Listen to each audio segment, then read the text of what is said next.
Meantime, we're going to bring in Peter Baker, MSNBC political analyst and chief White House correspondent for the New York Times, with Akalya Gardner, White House correspondent for Bloomberg, equally fabulous. Welcome, you guys. Good to see you both. All right, Peter, coming off that Ryan Riley January 6th report and how that all transpired, how it ended, did you ever imagine that we would be here post-election talking about a second president-elect Trump? Do you wonder sometimes, how does this seem possible?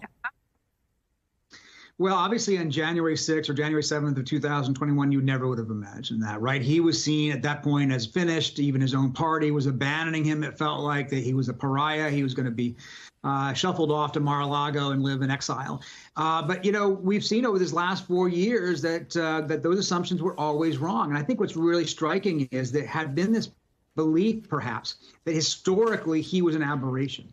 He even put it aside January 6th, that he was a fluke president. He got in on the Electoral College, but really lost the popular vote in 2016 by 3 million votes, that this is sort of an aberration and that he would, in fact, be remembered as an asterisk in history. But that's not the case, clearly. He's clearly not an aberration. He clearly does represent something fundamental about where America is right now. People who don't like him can't understand how people who do like him think about him and vice versa. And we are at this very polarized moment. You're either pro-Trump or anti-Trump. Well, for the moment, at least among those who choose to cast ballots, a majority of those people are for Trump. And I think that they've decided that January 6th wasn't disqualifying. The convictions on 34 felonies, not disqualifying.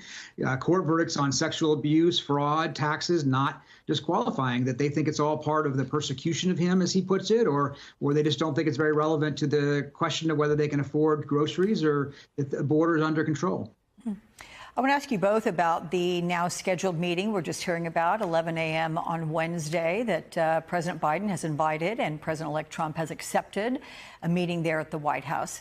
It's only a week after the election. So, Akalya, you first. What do you think is behind such an early meeting? I think President Biden and, frankly, Vice President Harris are really trying to signal that they want to have this peaceful transfer of power. This is something that they have talked about, obviously, for months, really casting this election as something that was about the threat for democracy. And so they're trying to show that they are the opposite of what they have painted Trump as for all of this time. But this is really the first time we're seeing Joe Biden and Donald Trump in the same room since the debate. So I'm really going to be watching the dynamics between the two. But this is also going to be a hard pill to swallow. Joe Biden really ran as an anti-Trump candidate in 2020 and again in 2024. And he is going to be face-to-face with somebody who could really be undoing some of his greatest accomplishments. So that is going to be a very interesting dynamic that I'm watching for on Wednesday. Oh, 100%. What about you, Peter, with the timing? Does this feel soon, or is it typical a week afterwards that you'll have a meeting?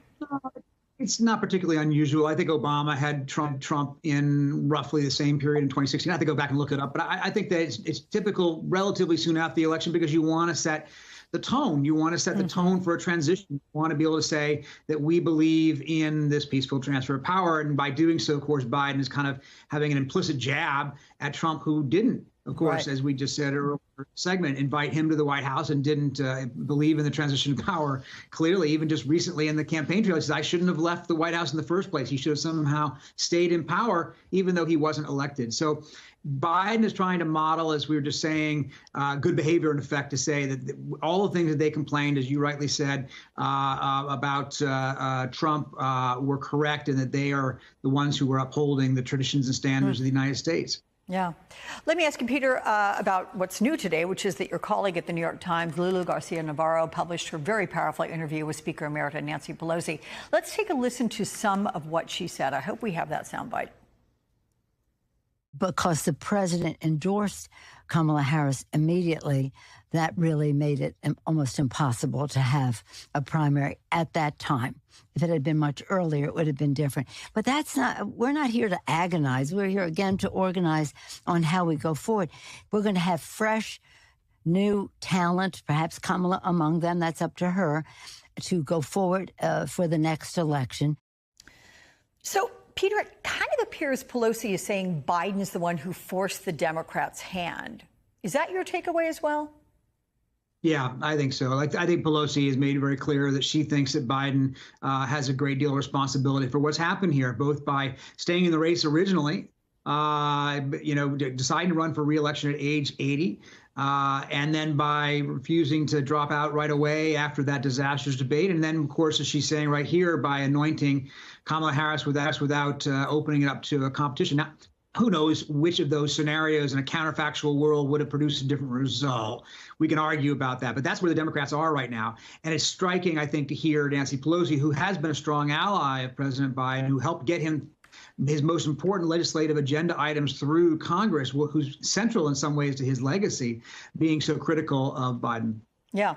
Akalya, same question to you, your interpretation of what Nancy Pelosi is saying there, if you want to read between the tea leaves, and also ask you what you think was behind Joe Biden's very quick endorsement of Vice President Harris. Well, I was not surprised about these comments from Nancy Pelosi because she was one of the lawmakers that took a bit more time to really endorse Harris after Biden quickly endorsed her on that weekend. And so I'm not particularly surprised there. And we've also reported that Nancy Pelosi and Kamala Harris were never that close, despite the fact that these two lawmakers come from California. But there is a school of people who felt as though that Biden should have never run again, and that possibly if there was some sort of quick primary, that maybe a different result could have happened. But at the end of the day, this is the path that they went on as a party.